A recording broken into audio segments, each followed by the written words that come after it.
Shiver me timbers, time to cast off centralized curriculum models.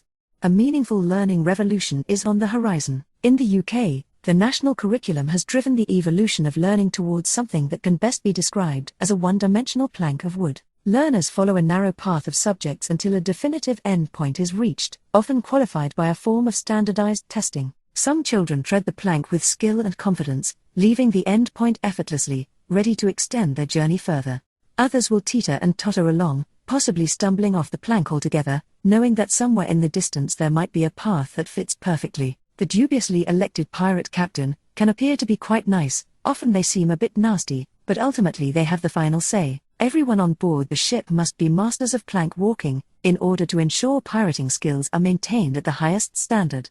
Continual debates arise between crewmates, arguing to either broaden or narrow the plank, or make it longer still, but only those with the closest links to the captain will have any sway. Today Radio 5 hosted a debate about how every child should learn farming skills whilst at school. A while ago it was considered essential that 5-year-olds should learn about personal finances and mindfulness. There is no end of energy and motivation from various organizations and individuals that want to influence what and how others should learn. Ultimately, the few well-intentioned, independent initiatives that find their way into the classroom often become unsustainable and relatively short-lived. In the long run, support and sponsorship are hard to sustain within the ever-changing world of education. It is almost impossible to achieve a secure footing within the already overcrowded curriculum, especially when appointed experts fail to see an impact on statutory test results. In recent times, educational discourse has become ever more one-dimensional and destructive. Polarized, hostile camps brand each other as nothing more than snake oil peddling snowflakes or grammar Nazis.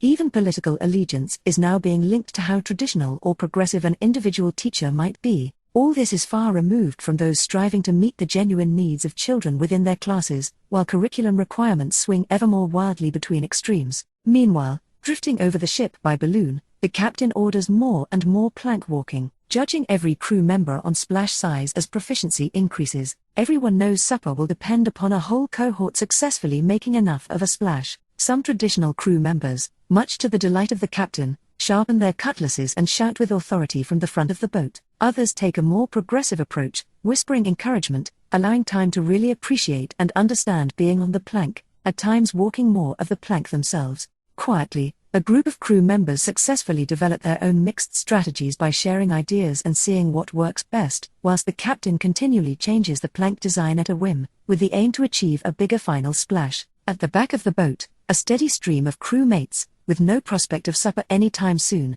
decide to jump ship and risk it with the sharks. Alongside them are an alarming number of those unable or unwilling to walk the plank and make a big enough splash. Although I may have taken the plank analogy slightly too far, centralized curriculum models are far too narrow and constrained to allow education to evolve further and meet future education needs. What's more, anyone who stops to look outside the ship will see that, over the horizon there is a whole world of infinite learning possibilities. This article is an unintended prelude to a universal blueprint for infinite learning.